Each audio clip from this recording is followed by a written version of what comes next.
The Ohio Department of Transportation for an update on what they're dealing with. Okay, thanks for joining us once again, Michaela. Hopefully our signal's a little better. We lost you there last hour. So how is everything from your perspective this morning? Have you had any issues overnight as your crews are out clearing the roads?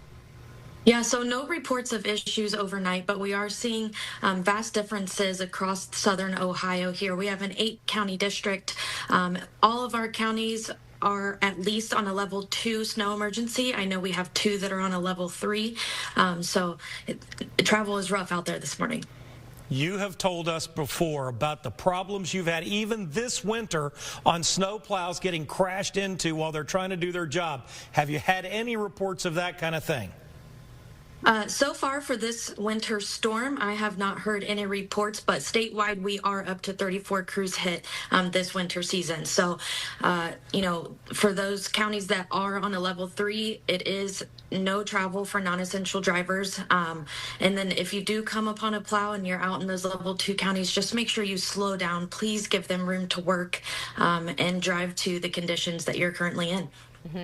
And Michaela, I know that, we saw the snow overnight, and a lot of people are seeing some freezing rain or sleet on top of the snow. And as we get colder and colder, we're really going to be worried about the ice. How do your crews kind of handle the differences of whether it's just a snowfall on the road or whether it does really freeze and it's actually ice out there? Yeah, so really our plan of attack stays the same. We'll be out treating and plowing roadways 24/7 until we can get those roads cleared, which might be a few days after the snow even starts in this event.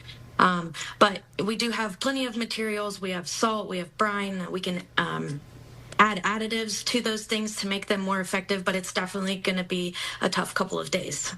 And with our temperatures changing so dramatically, what do you do tomorrow and really through the entire next week when we're basically at 0 on the overnight lows every night? Yeah, so that's when we can kind of put those additives into our salt to help them be more effective. Again, it is still going to be rough. If you can stay home, we are encouraging people to do so. If not, when you're out and about, you just have to make sure that you're giving yourself plenty of time to get to your destination, planning ahead. We here in Ohio have a great educational resource. It's called OGO. We have an app or a desktop version. It's OHGO. I know we have over 1,300 cameras across the state, so just alone looking at those, seeing what the conditions are, where you're going, and where you're starting, that'll make a big difference. But definitely give yourself plenty of time. Yeah, and patience. I know for everyone, no matter where you are. Michaela, we are so thankful you were able to join us this morning, and thanks for really kind of shining a light on how it is looking and what your crews are doing in the southern part of Ohio. Thank you again.